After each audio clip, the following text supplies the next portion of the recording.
जय श्री कृष्ण। अपने कृष्ण चक्षु चैनल से जुड़े हुए सभी साधकों का मैं अमिता वशिष्ठ हार्दिक अभिनंदन करती हूँ। तो आज जानिए मेरे साथ जुड़कर सौभाग्य तथा सौभाग्य के 8 प्रकार के लक्षणों को। यदि हम हमारे पारलौकिक उसमें देखें, भौतिक विषय वस्तु से अगर देखते हैं तो सौभाग्य को महिलाओं से ही जोड़कर देखा जाता है। कार्ड में जैसा कि हम देखते हैं सौभाग्याकांक्षिणी, सौभाग्यशालिनी या अखंड सौभाग्य का वरदान जो दिया जाता है वह महिलाओं को ही दिया जाता है। जबकि हमारे शास्त्र ऐसा मानते हैं कि सौभाग्य मतलब अच्छा भाग्य जो कि महिला एवं पुरुष दोनों को ही प्राप्त होता है। कुछ हमारे पूर्व जन्म के अच्छे कर्मों से, कुछ इस जीवन में किए जा रहे कर्मों से हमें 8 प्रकार के लक्षण अपने जीवन में यदि देखने को मिलें तो आप मानिए कि आप एक सौभाग्यशाली व्यक्ति हैं। आप महिला हो सकती हैं अथवा आप पुरुष हो सकते हैं। यदि किसी में भी ये 8 प्रकार के लक्षण आपको दिखें या आपके स्वयं के भीतर आप देखें, अगर आपको ये 8 लक्षण अपने भीतर नजर आते हैं तो आप एक सौभाग्यशाली व्यक्ति हैं।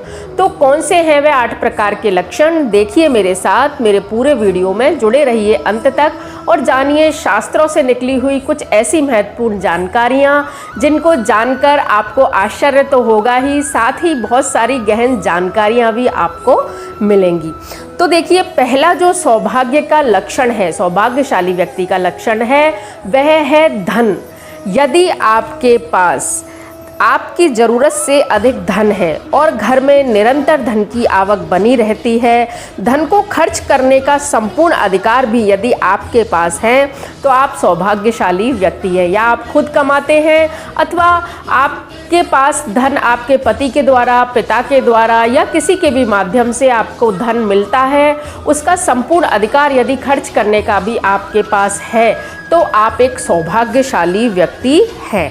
धन की घर में निरंतर आवक, आपके पास धन की निरंतर आवक जावक यदि बनी रहती है, आपका ज़रूरत से अधिक आपकी जितनी भी ज़रूरत है अपने जीवन में उससे अधिक धन यदि आपके पास है तो आप अवश्य ही ईश्वर की नज़रों में, समाज की नज़रों में एक सौभाग्यशाली व्यक्ति हैं। तो प्रथम चीज़ आती है धन, जिसे हम अच्छे सौभाग्य से जोड़कर देख सकते हैं। दूसरी चीज़ जो मानी गई है अच्छे सौभाग्य में वह है भोजन। भोजन को अच्छे सौभाग्य से जोड़कर देखा गया है। यदि नित्य आपको भोजन में ताज़ा, सात्विक से मेरा मतलब है कि यदि आपको मांस, मदिरा, लहसुन, प्याज, तेल, जो चीज़ कठोरता से पचती है, तलने भुनने वाली हैं, जिनको आप खाते हैं, खाने के बाद यदि परेशान होते हैं तो यह अच्छे सौभाग्य का प्रतीक नहीं है, अच्छे भाग्य का यह प्रतीक नहीं है। यदि आपको नित्य भोजन में एक समय भी यदि आपको भोजन रुचिकर अर्थात आपकी पसंद का, लेकिन पसंद में भी आपके वैरायटी है कि पसंद आपको कैसा होना चाहिए कि चिकना, जो सहजता से शरीर में चला जाए, जिसको अधिक चबाना ना पड़े, मीठा, आसानी से पचने वाला, ऋतुओं के अनुसार यदि भोजन आपको नित्य प्राप्त होता है, आप यदि किसी ऐसे घर में जन्मे हैं, आपकी माता है, आपकी पत्नी है या आपका घर का माहौल इस तरह का है कि आपके घर में नित्य ही चिकनाहट से युक्त अर्थात घी से युक्त, मीठा, सहजता से पचने वाला, सात्विक, लहसुन, प्याज, अन्य जो कलमश से भरे जिसे हम कह सकते हैं तामसिक भोजन यदि आपके घर में नहीं बनता है और एक समय भी यदि आपको रुचिकर भोजन प्राप्त होता है जिसे खाने के बाद आपको मानसिक शांति के साथ साथ शारीरिक शांति भी यदि अनुभूत होती है और सहजता से ही वह भोजन यदि आपके शरीर से कचरे को बाहर निकाल देता है और आप शारीरिक रूप से बलिष्ठ बने रहते हैं तो यह भी कहीं ना कहीं आपके अच्छे सौभाग्यशाली होने का लक्षण है। तीसरी वस्तु जो आती है वह है वस्त्र और आभूषण। तीसरा सौभाग्य वस्त्र या आभूषण को माना गया है। यदि आपको नित्य साफ, धुले हुए, जल से भीगे और सूर्य की किरणों से सूखे हुए, सूर्य की किरणों से शुद्ध हुए, हल्के वजन के, प्राकृतिक, जो प्रकृति में नष्ट हो जाए, वस्त्र यदि आपको नित्य मिलते हैं तो आप एक सौभाग्यशाली व्यक्ति हैं। आपके वस्त्र हवादार हों, हल्के वजन के हों, नित्य व शुद्ध, आप नए धुले हुए वस्त्र यदि पहनते हैं, आपके वस्त्र यदि सदैव स्वच्छ रहते हैं, दुर्गंध युक्त यदि नहीं है तो आप एक सौभाग्यशाली व्यक्ति हैं।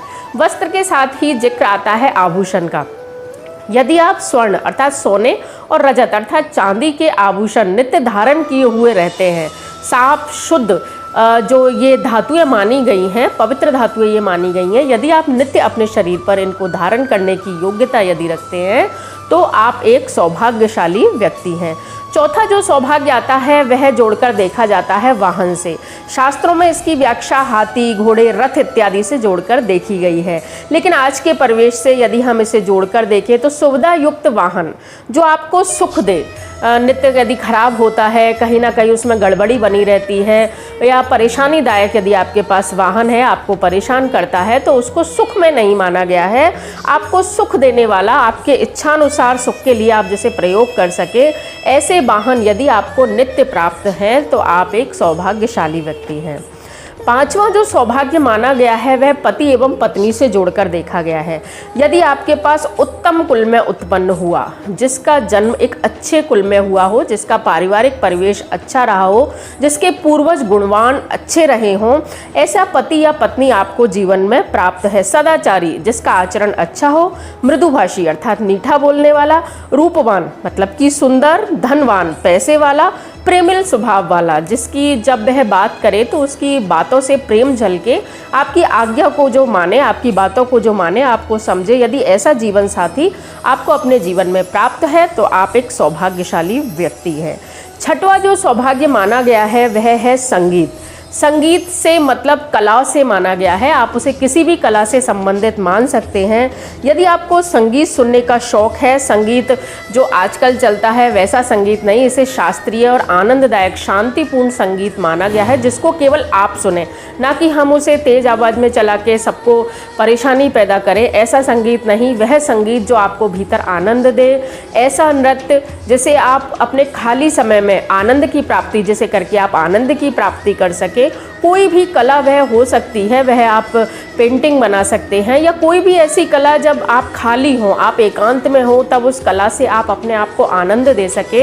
ऐसी किसी भी कला से, प्रतिभा से यदि आप संपन्न हैं, ईश्वर ने यदि आपको ऐसी किसी कला से संपन्न बनाया है और संगीत, नृत्य इत्यादि के आप शौकीन हैं और आपको नित्य इसका लाभ भी यदि मिलता है तो आप एक सौभाग्यशाली व्यक्ति हैं। ईश्वर की ओर से आपको आनंद की व्यवस्था यह की गई है, इस रूप में ईश्वर आपके लिए आनंद की व्यवस्था करता है। तो संगीत इत्यादि कलाओं को भी एक सौभाग्य से जोड़कर ही देखा गया है हमारे शास्त्रों में। सातवीं जो लक्षण आता है सौभाग्य का वह है सुगंध।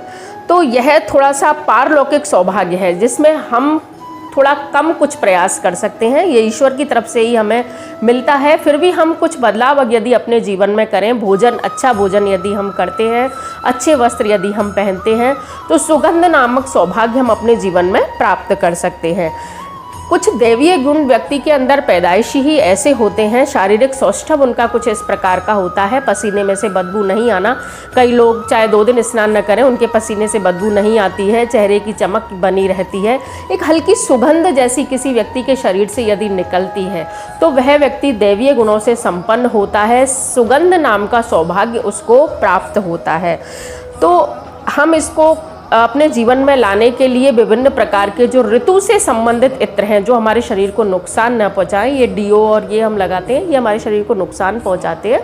तो अप्राकृतिक चीज़ों का हम उपयोग न करते हुए प्राकृतिक फूलों से प्राप्त हुए इत्र का यदि हम प्रयोग करते हैं, नित्य शुद्ध धुले हुए वस्त्र यदि पहनते हैं, सात्विक भोजन यदि हम करते हैं, तो हमारे शरीर से एक हल्की सुगंध जैसी आने लगती है, चेहरे पे एक अलौकिक तेज हमारे चेहरे से प्रकट होने लगता है। तो उस सुगंध को प्राप्त करने के लिए, या वह सुगंध यदि आपके शरीर से निकलती है, तो यह एक सौभाग्यशाली व्यक्ति के लक्षण हैं। अगला जो आता है, अपने घर में यदि आपने फूलों के पौधे लगाए हुए हैं, आपका घर भी यदि सुगंधित रहता है, नित्य घर में आप सुबह शाम धूप बत्ती के द्वारा यदि अपने घर को भी सुगंधित रखते हैं, तो एक सुगंध आपके शरीर में, आत्मा में, मन में कहीं ना कहीं आ जाती है और वह नित्य आपके शरीर से प्रस्फुटित रहती है। आपके द्वारा पहने हुए आभूषण यदि सदैव चमकीले रहते हैं, गंदे यदि नहीं रहते हैं, उनकी चमक और अधिक बढ़ जाती है, तो कहीं ना कहीं आप अच्छे सौभाग्य से संपन्न व्यक्ति हैं। अंतिम जो आता है वह बहुत महत्वपूर्ण है हमारे लिए, हम चाहे उसे हमारे परिवेश में उसे ना माने, लेकिन देवताओं की दृष्टि से यदि हम देखें तो पूजा में प्रयुक्त होने वाला, जब हम पितृक संबंधी कोई कार्य करते हैं, हमारे घर में कोई भी मांगलिक कार्य होता है, तो हम अपने घर में एक चीज़ पंडित जी अवश्य मंगवाते हैं, वह है तांबूल अर्थात पान। पान से संबंधित मैं आपको एक कथा सुनाती हूँ कि चाहे हमारे इस परिवेश में पान खाने वाले व्यक्ति को अच्छा नहीं माना जाता है, क्योंकि हर चीज़ का एक दुरुपयोग होने लग जाता है, लोग पान खाकर इधर उधर थूक देते हैं, गंदगी होती है, तो आज के परिवेश में पान खाने वाले को बहुत अच्छी दृष्टि से नहीं देखा जाता। लेकिन पान को यदि हम शास्त्रों की दृष्टि से देखें तो बहुत अच्छा माना गया है, अमरबेल की तरह इसे माना गया है। ऐसी कथा शास्त्रों में आती है कि जब अमृत विश्व मोहिनी रूप धारण करके श्री विष्णु भगवान जब अमृत को बांट रहे थे, उस समय जल्दबाजी में जब इंद्र ने अपने हाथों में अमृत को लेना चाहा पीने के लिए, तो जल्दबाजी में उनके हाथों से अमृत की कुछ बूंदें जमीन पर गिर गईं। उन जमीन पर गिरी हुई बूंदों से एक बेल उत्पन्न हुई, जिसे ही हमारे शास्त्रों में पान तांबूल माना गया है। इसीलिए देवताओं की पूजा में, हमारे पितरों की आराधना में तथा नित्य हमारे शरीर में भी पान का रस लेने के लिए ऐसा बताते हैं, आयुर्वेदिक शास्त्र में और शास्त्रों में भी ऐसा बताया गया है कि हमारे शरीर में भोजन के उपरांत तांबूल का रस लेने के लिए एक कोई नब्ज है जो एक्टिवेट होती है, वह तांबूल के रस के लिए ही कुछ सेकंड के लिए वह जो अपनी उस फॉर्म में आती है कि वह तांबूल के रस के साथ जुड़कर हमें आरोग्यता अर्थात रोगहीनता देती है, हमारे रोगों का नाश करती है, भोजन को पचाने में आसानी देती है तथा अमृत भी कहीं ना कहीं दीर्घायु वह हमें बनाती है। तो ऐसा माना जाता है कि नित्य भोजन के पश्चात यदि आपको पान खाने के लिए मिलता है, अब पान खाते समय भी आपको कुछ चीज़ें याद रखनी है कि पान जर्दे वाला ना हो, ऐसा में वह नहीं खाया जाए, भोजन के तुरंत पश्चात ही इसे खाने का विधान है। ऐसा में यदि आप उसे खाएंगे तो आपको उतना लाभ उसका नहीं मिलेगा। मीठा पान ही इसमें खाया जाता है। मीठे पान में आपका जो सामान्य पान बीड़ा जिसे पहले माना जाता था कि पान के साथ कत्था है, चूना है, लौंग, सुपारी, इलायची और गुलकंद, इसके अतिरिक्त उसमें किसी भी अन्य प्रकार की चीज़ें नहीं डाली जाती है। इनके रस को लेकर ही यदि आप भोजन के पश्चात इसके रस को आप लेते हैं तो वह आपके शरीर को आरोग्यवान बनाता है, दीर्घायु बनाता है तथा साथ ही पारलौकिक शक्तियाँ भी, आध्यात्मिक ऊर्जा आपके भीतर यह उत्पन्न करने में सहायक होता है।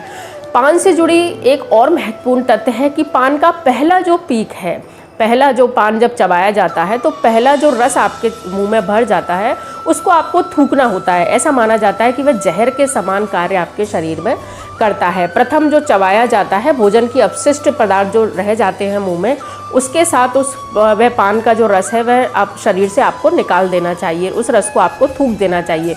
दूसरा और तीसरा चबाने के पश्चात जो दूसरी बार आपके मुंह में रस भरता है उसको आपको निगलना है, तीसरा रस भी आपको निगलना है। उसके पश्चात आप पान को चाहे अंदर शरीर में ले जा सकते हैं अथवा उसको बाहर थूक सकते हैं, यह आपकी इच्छा और आपके शरीर पर निर्भर करता है। बाकी पान से संबंधित ये कुछ चीज़ें हैं। यदि पान भी आपको नित्य अपने भोजन के उपरांत समय समय पर प्राप्त होता है तो आप एक सौभाग्यशाली व्यक्ति हैं। तो ये 8 प्रकार के सौभाग्य के लक्षण हमारे शास्त्रों में बताए गए हैं। ये बहुत महत्वपूर्ण जानकारी है, इसे आप अपने जीवन में उतारें, स्वयं को परखें, दूसरों को परखें, अपने को जानें, दूसरों को जानें। कैसा लगा आपको मेरा ये वीडियो? यदि अच्छा लगा हो तो प्लीज़ लाइक करिए, शेयर करिए, सब्सक्राइब जरूर करिए, अपने शुभ चिंतकों तक इस वीडियो को अवश्य पहुँचाइए। धन्यवाद। जय श्री कृष्ण।